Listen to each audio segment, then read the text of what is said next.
When was the last time you took a leap of faith, trusting that everything is going to work out? Do you crave growth, or are you merely content with the status quo? If you want more out of your life, out of your career, and out of your relationships, you are in the right place. Take the leap and discover how to create a life by design rather than living it by default. Real success starts with you. Now here's your host, Colleen Biggs. Hello, everyone, and welcome back to another episode of Take the Leap. I am your host, Colleen Biggs, and as always, we start every single episode with introducing a new guest because this podcast is about you designing your life and understanding that everything you do every day is a choice. You choose on how your attitude is. You choose on how you live your life. If you don't believe me, go check out episode number 116, where that is what we talk about, which is choice on how you can create healthier habits in your life, in every area of your life. But today we're talking about community. Tyler Skinner's here. She owns a community called Women Making Waves, which I'm a part of. I have the community, the LEAP community. Her and I are both very passionate about community. So we're going to dive into why community in your life matters. It's a game changer. It's a game changer. But before we get to Tyler and talk all about her and her goodness and what she brings to the world, we're going to thank our sponsor at Ally Spine Center in Scottsdale, Arizona. What sets their office apart from other offices is their focus and expertise in treating degenerative and spinal conditions, including disc disease, bulging and herniated discs, spinal stenosis, neuropathy, sciatica, pain, tingling, and numbness in the arms, hands, legs, and feet, as well as severe and chronic neck pain and headaches. They specialize in corrective care, not just the treatment of the symptoms with physical medicine modalities. And in many cases, they take pre and post images and they use those to help determine the structural improvement of the spine. I actually was a customer of theirs for about 5 months, completely cured.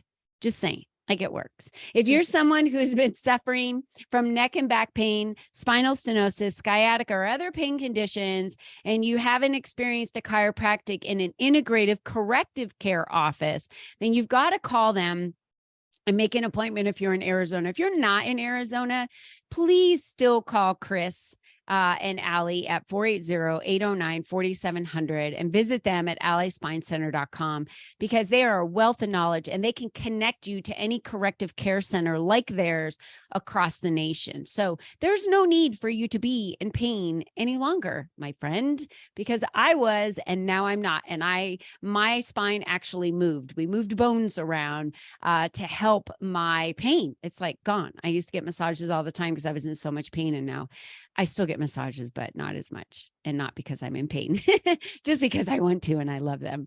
All right. Tyler is here today, and she is a multi-passionate entrepreneur who has reinvented again and again to create and cultivate connections and community collaborations that enhance social and cultural shifts by bringing people together to believe in something bigger than themselves and to see the magic in motivating others. She serves as the president for NAWBO, which, if some of you don't know, is the national or national, not the natural.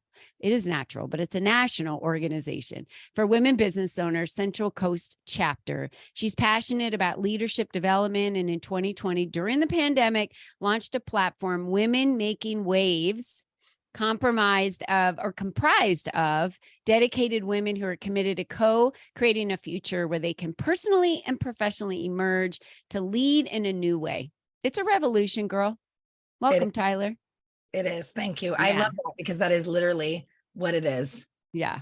It just kind of reminds me like the Joan of Arc, with the horse and the flag and the armor and think of Joan of Arc. Let's go way back. Like, she was huge, standing out in a huge, big way, taking a risk and leading. And we can all do that individually. I took a huge risk in creating a community coming out of corporate America and leading. Tyler, you're doing the same thing because you're saying, I believe that community matters. And I do believe that women are making waves. And how can I even support them in making bigger waves?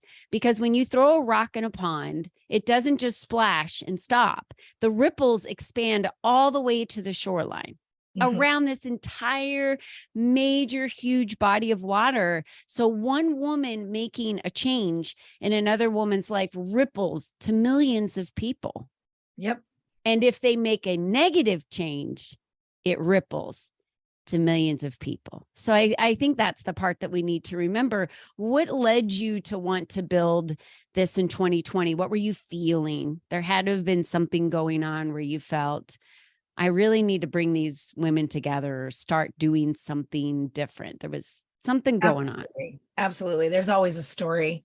There's always a story. And so in my story, and I have a sign up in my office that reminds me constantly, is the thing that makes us feel the most alone is what connects us. So it is that feeling, right? That isolation, that feeling of an entrepreneur, a solopreneur, a mom, anything, friendships, relationships, all of it, right? How we feel, even lonely at the top, as they say. You could be a CEO of a Fortune 1000 company. I don't care. You might feel lonely. And I think that was a big one for me. But the biggest part was obviously what a lot of people felt was COVID. So when all these businesses were shifting and pivoting, I was looking at myself saying, you don't have to do that. You need to build it. You need to build it for yourself and for your community around you, for other women that you're hearing next to you, near you, women you don't know yet.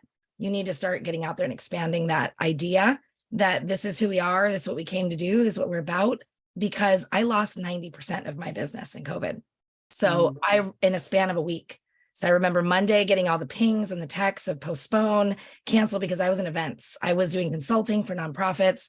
I was in the event space. I was putting on giant fundraisers, multi-day festivals, all these things. And it was so rewarding in so many ways to see the impact that was made, because my word is impact. That's my biggest thing. And that's what Women Making Waves is all about. So it's the impact that you wish to make, you desire to make, or you are making. And then how can we help you take that further? And I think that for me, it was great, but it wasn't, I saw the lack of connection. I saw the lack of going to these conferences or these big group events and all these things. And then people walk away and they have nothing. They just go back to whatever they were doing. And there isn't that true, like, what happens after that? What next? So Women Making Waves is that providing that connection space, that authentic piece of like, this is women that really support each other, that want to lift each other up and take that personal development part to the next level. Yeah, I really believe in serving others. Even for a living, I am a business coach. I love numbers. I love strategy. I love diving into helping women see how it's possible for them to generate income in anything that they do. It's just what my brain, lights up with. But there's this other side of me because of, being 51 and having friends and community and women in my life that have supported me throughout my life. And I became a better mother because of it. I became a better person because of it. That there's that side of mentorship that I think is so important for us to discuss on how we can guide others and be there to assist others that might just be a few steps behind us. And what does that look like? You created a mentorship within Women Making Waves. What made you want to do that phase? Because talk about what Women Making Waves was doing. Like, since you started it in COVID, everyone was still locked down, but you're in California. And so when you could get out, what did you start doing? Did you start meeting in person? Were you meeting online? What was your goal? We started online, like a lot of places. We started with virtual events and we were doing that. And that was a huge learning curve just to figure out what that looked like. And doing virtual events was really opened up our eyes to, obviously creating more of a global perspective, because then we could meet women all over in different cities like you, who didn't live in California or who were next to us or near us or on the same track, on the same wavelength, pun intended, but they were not in our actual cities. So we didn't know them personally. Yeah. So that opened up a lot of things for us. We highlighted women in industries, and it was kind of a panel focused situation. So it was leadership, cannabis, but we like to do industries that were male dominated and also industries where they could tell their true stories. So a lot of what happened, we're in evolution. So everything started somewhere, and out of that grew the thought of, oh, we need a podcast. Oh my gosh, we can tell stories this way. We are first and foremost storytellers. That's how I feel. And then the second part is the wisdom, the collective wisdom that we share, the insights that we give, the dialogue. Then came the mentorship, because we were working a lot and speaking with students at our local university. And it became very clear very quickly that especially young women in their 20s, in that age period, which we call the defining decade, there's even a book written about it, is we said that is a piece where that's untapped. It's not happening. We're not seeing mentorship. There's so many leadership programs for young women, like Girl Scouts and all these things for these younger girls, and coding and all this stuff. And then we went, what about when you get past high school? Then what happens? And you get to college and you're in that, or maybe you don't go to college, but you're out there working, or you're figuring out life, right? Yeah. And that is a huge part, a pivotal part of transition. That's like the first big, I guess, leap. See, there we go. First big leap that you take in life, I feel. And so that was a point where we said, okay, we have all these amazing women that have been on panels, that have been speakers, that we've interviewed on the podcast. Let's bring all these women together and have them mentor, because they're mentoring anyway. Let's be honest. You just said it. We're all mentoring as in our own personal lives. We're doing that because we care. We want to. We're in service. And then it was like, well, let's formalize that. Let's make it a program that turns everything inward, not outward, not getting your information from outside sources. Like, my professor says this, or my teacher says this, my mom says this, my friends say this. It was like, what do I want? Who am I? What am I about? And talking about mental health, talking about your perspective, your culture, where you grew up, how you grew up, looking at your personal why and your big vision, and then allowing those women to lead from a place of trust is so impactful. And I've seen it. I've seen it firsthand. I've gone through it. I know you've gone through it. A lot of women have done that for ourselves, but we thought, give them a leg up, give them a little bit. It's not that they're going to make different decisions, because everyone's on their own path, but give them a chance, an opportunity to look inside and say, what about me personally? What is it about me that needs to do this thing? Yeah. And I couldn't have gotten luckier with who I was blessed with to be able to match up with as a mentor mentee, because she's a single mom and I was a single mom too. And so now looking back, now, I mean, it's perfect. But looking back, it's like, oh my gosh, if I had someone that could have mentored me, that I could have talked to through the process of, I felt like sometimes I had nobody. And you're right. I feel like we go from, having the support that we need. And then when it's after high school, you're essentially in this culture and society considered an adult, which is complete bullshit already, because you're not an adult at all. And then unless you get married and have kids, then there's all these guides for families and mothers and all that stuff. There's really no guide for in between all that, right. There isn't. It was the hole in the donut. That's what I call it. There's a gap. There's a gap here. Because then you get in your 30s and you might be like a little bit in your career, or you're figuring things, it's different. You're right. You might be married at that time, but you're in some different transition. So every decade, I feel like we get something different. Oh, a different season. But a different season, which is great. But in that 20s, I went, where's the support for those women? A lot of them I saw were graduating, had no clue what they were going to be doing. I also talked to a lot of women who weren't in school. Maybe they were first gen in college, they got a scholarship. I mean, I talked to women all over who aren't also in school, single moms, everything, returning to school, trying to figure things out. And what I really saw was that common denominator of, well, I don't really know. I don't know me. I don't know what I'm doing. I don't know what's going on. And they didn't feel like they had things together. And it wasn't that they had to. We're not saying you have to. It's just, let's start the process. Let's start the conversation. If you haven't already started diving in, let's do that. Let's do that. Let's dig in. Let's figure this out together. And you're in a community now. So the beauty of it is then they get to be part of our bigger community, which is Women Making Waves. They get to meet women like you, which has Leap. So then it's like, you now have a very big network, a built-in network that you've now created for yourself because you said yes to yourself. And you took that leap of faith, and you are going to do that for yourself. So by putting them in this program for 6 months, I feel like 6 months doesn't touch everything. It doesn't cover it all, but it gives you kind of this eye-opening start and beginning, and reinforces some things you may have already learned and you just need reminding of. And then again, the idea of meeting women like you and saying, okay, well, there's opportunities here that we don't know about that are going to be discovered through that process of getting together and mentoring. What does community mean to you, Tyler? What is it? Community is connection. That's the biggest thing for me. That's the word that pops up for me, and inspiration. Because I think that when people, I have never seen something more exciting than when people get together on a shared mission. That to me, people can move mountains, they can hold down regimes, they can do everything on a shared mission. If you have everyone's bought into this thing and they're like, this is what we want to do, we care about this, you can change the world. You really can. And we've seen it. It's happened on all kinds of sustainability fronts, social impact fronts. And so I love that about community. And I think that people, as naturals, human beings, we are meant to be in community. We are meant to be. We say the village raises the child, and whatever happened to you look at cultures all over the world. That's what it is. It is a village. It is people, various people bringing in with passing down wisdom and knowledge and all kinds of things. So I think that for me, community is that. It's that connection to people and knowing you're not alone and knowing that you don't need to have all the answers, and you can get support and you can feel like you're part of something bigger than you. That's the cool part about it, is that it's not all me. Have you ever heard of the blue zones?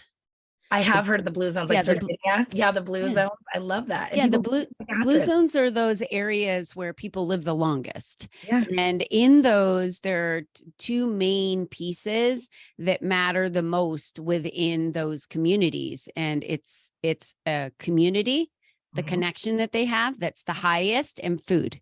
So those two things that they share, those are the biggest things that help them live longer. It's proven that you will live longer in community. From the beginning of time, we've always created community. So we crave it. Yet, why do humans so often isolate themselves? Because we're scared. Yeah. It's fear. That's been my experience. I'm not saying this is everybody. And so please don't get me wrong, whoever's listening to this, but my experience, because I've interviewed hundreds of women all over the world, and I can say, and men and women, I've talked to everybody, but I'm saying that I can say that that's the basis. That's the basis of it all, is fear, is that I'm scared to be seen. I'm scared to be misunderstood. I don't know if people are going to like me, understand me, connect with me, get me. I don't know what I contribute. There's imposter syndrome. We can go on and on with the list, but it all is based in fear. That's what I see. And self-doubt. It's those ideas of I'm not enough. Yeah. And I see your sign in the back, I am enough, in the back of the screen. Yeah. There's a reason why I have those. These are handmade signs. No one can buy these anywhere. I have them handmade for my clients, for specific events that I do. And I have it sitting behind me so people can see it and read it every time they're here, because even if they're not paying attention to it, their subconscious mind is. Shame comes into place a lot in why people isolate themselves, right? There's their past, and then they think they're not going to be accepted, like you said. And so community is a huge place for you to be able to move forward, past through all of those things that you just talked about: imposter syndrome, shame, fear. Every single person is enough. And we just talked about this on the previous podcast. You can't love others more than you love yourself. Throughout the capacity of that. So how do we impress upon women to turn inward, to work on themselves? And I think community has a lot to do with that, because when you feel safe, when you feel supported, then you feel that it's okay and not selfish to work on yourself. Exactly. There's this thing about women. And you're doing it with other people. Look at why group exercise classes are so popular. Why yoga classes are hundreds of people. Really, because when you're energetically, whether you believe in this or not, that's okay. But energetically, there's an exchange. And when you're around other people, there is something there, right? That you're having this experience with others. And you're right. Safety is a key factor. I can work on hard things. I can share things I've never shared. I can be vulnerable. I can be seen, because other people are doing that too. And it is the space. I will say that too. It's the leaders of the community have a huge responsibility. It's not a thing like a weight of, it's such a burden, but a big responsibility and understanding of having that compassion and that openness, and being able to provide that space and be the guides of that space. Because that's what I've seen is where communities fail, I think, or there is a little bit of that, is where the people who are leading the communities, it's what is your intention with the community? What's your intention behind starting the community? Right. And I think that for me is a big one, is that my intention of Women Making Waves was I saw what I was going through and I knew other women were going through it. And I said, I know how to do X, X, and X things. I have these skills to pull together events or to create retreats or to create experiences and curate and design things in a creative way that really will allow us to drop in or to be here. So, and I am this person. So I said, I can provide that. So here's my gift, here's my offering. And then who else wants to join me? And it became this thing, right? And being open to that, new ideas, being willing to explore all of it. I think that's a really big part of it too, is that what's the intention of this community? Yeah, I think it's important to find your tribe, and you're going to be part of several different communities, not just one. You know, I'm part of my local community here that is where I live. And so I'm a leader here, and I get called on to volunteer and help with projects moving forward. And I want to be immersed in part of my community because I love where I live. Right. That's one community. Your church might be a community. Your faith might be a community that you built. Kids. Yeah, with other people, right? And so your family unit is a community that you create within your family. There are many communities that you can be part of. You know, the LEAP community is a business building community. We're attracting women that are entrepreneurs, building businesses, need the visibility and need the support. The education, the love, the guidance, all those things. So you're not out on a little island building a business on your own, because now you're not sitting at a table with other directors and managers and bouncing ideas off of each other as corporate America. You're out there doing your thing. And unless you create that support and community around you, you're on your own. It just is what it is. So as humans, you're right. We all have this urge to belong. And community to me is really about that connection that you talked about, and knowing that the other people within the community have the same wants, the same needs, the same drive, that you're doing the same things. And there are communities out there that make it about the leader, like you talked about. And I will tell you that those communities I don't resonate with very well, because whether we like it or not, our emotions and our wants and needs are prominent to us. And so when you join a community, you have to make sure that those wants and needs get met, and you can't put those aside for other people, because then you will always feel resentful toward not getting what you need. This is about getting what you need from a community. So Women Making Waves, tell us what you're doing today. Where are you going? Where are you building to? How can women connect with it? What do we got going on? Well, my name, my year, which I do every year, right? I think about it often in the fall. I kind of retreat. I go within. I really plan in November, December for what's coming next. And instead of January, everyone does like the big goals. And January, like, I do it beforehand. You better have it done by January. Ready. And then in January, I want to maybe announce it, or I want to really solidify that, right? And January was a name my year, and my naming of the year, or our part, was expansion. That was our big thing, was we want to expand what we know and what we do. We want to not be the best kept secret. We want to share more and share with other women's communities how they can do what we do, and provide that safety and those spaces and those curated experiences. So we're doing a lot more of that this year, and then going to different cities. We've been going out to different cities. So we're looking out at that. People are inviting us to come and collaborate more, which we love so much. And then the biggest thing I think I can say is the mentorship program took off. So that was a huge part of our expansion, and then meeting women from all over that are mentoring, and also other companies that want to sponsor. So in that front, we are looking for sponsors all the time to help women get into the program, because I do not want that to be the thing that holds them back. I do not want someone to say, I can't afford that, so I won't do that. When I know that that's something that they can really, if they just get over that little hump, it's like, just get in there so you can see, and the magic happens. That's when it happens. And I think the other part, the last thing I'll share, is that we actually just onboarded and started a process of developing our own app. So That's great. that's been a very big goal of ours for 2 years, is working on that. So we are in the process of that right now, is like asking the community what they want to see, and involving them in that process. Yeah. What do you want as categories? What matters to you? What makes sense? Making it simple, very simple and user friendly, so that women can have access. That's the biggest thing, is we want them to have access to our content, access to our community, and access to us and our knowledge. And we get it all the time from all over. Oh, I don't live in your area. I can't come to your events. I can't do your thing. Well, we want to create more things then for that, so that there's access to that.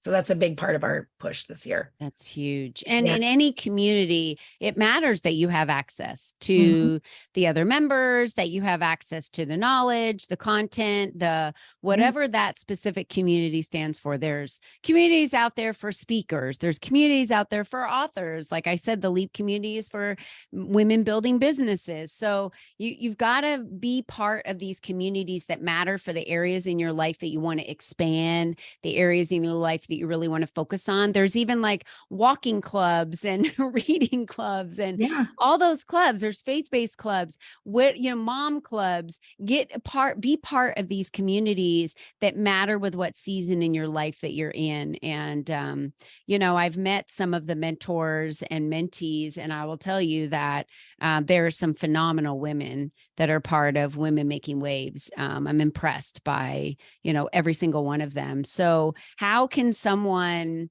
join the community? How can they be part of what you're doing, and whether they want to contribute as a sponsor, or whether they want to contribute as a mentor or be a mentee, and just they're looking for a community to join?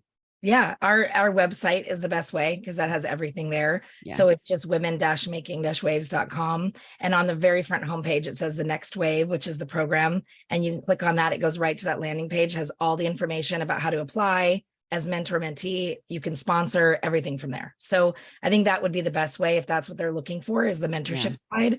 But then also DM us on social media, reach out to us at women.making.waves. And find us, because I'm often answering those DMs, me personally. I really like to be involved in that and be able to talk to people. So be a guest on our podcast. We welcome that. We want women from all walks of life sharing their stories. There's all kinds of ways to plug in. So there's free opportunities. We have free community hikes. If you're in our area, we do that once a month. So we offer these all kinds of ways to do that membership. So it's all there on the website for you. I won't go into that super in depth, but I have to say, that's our big thing, is where are all the touch points? If you're looking for this, you're at this stage, come in this way. If you're looking at that stage and you want to be a member and you want to deepen that and come to more events often, do that.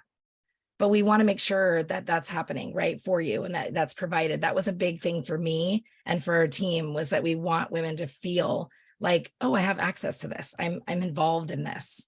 And it doesn't have to be that I, paid thousands of dollars and went to Bali, on a retreat. Right. That's what we say often, although we will be hosting retreats next year abroad. So fun. Saying that's not the focus, right? And those are all fun and they're wonderful. And I love that. Like you said, every community join where you're at and where you want to be. Also, we have women that leave.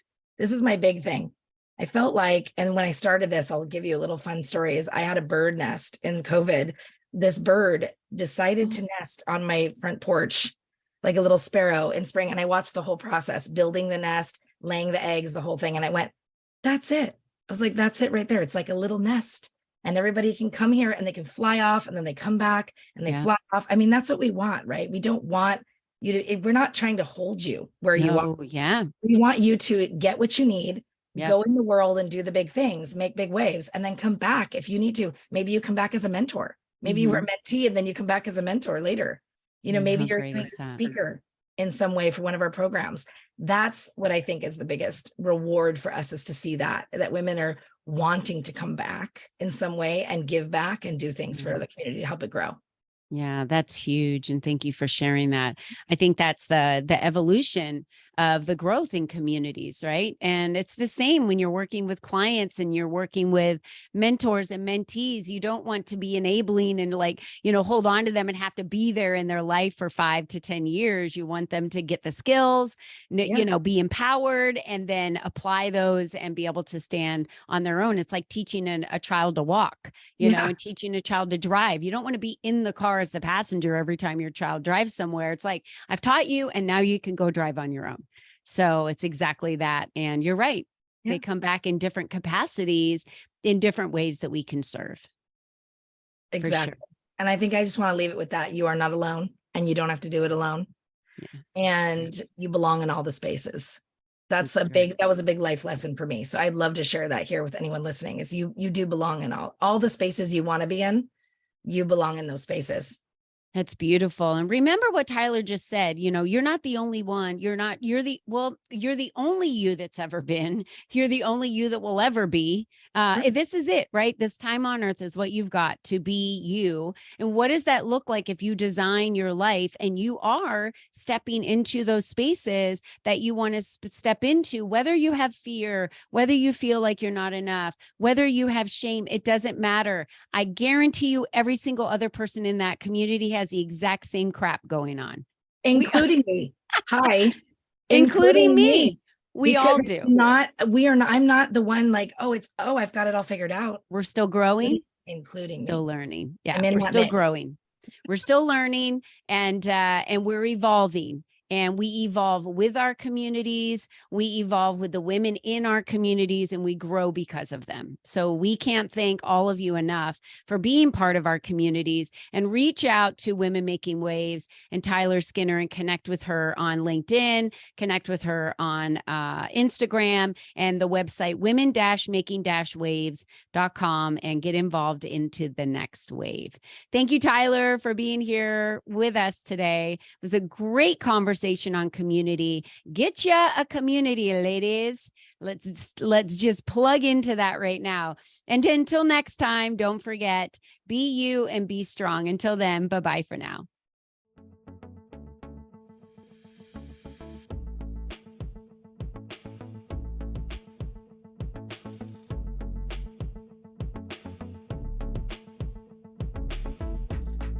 We hope you enjoyed our show today, as our guests shared their secrets on designing their life by taking the necessary leaps to expand their influence and attract the right people and clients into their lives. To start these easy steps for yourself, be sure to visit www.colleenbiggs.net/freebies to download the 7 ways to increase your exposure today.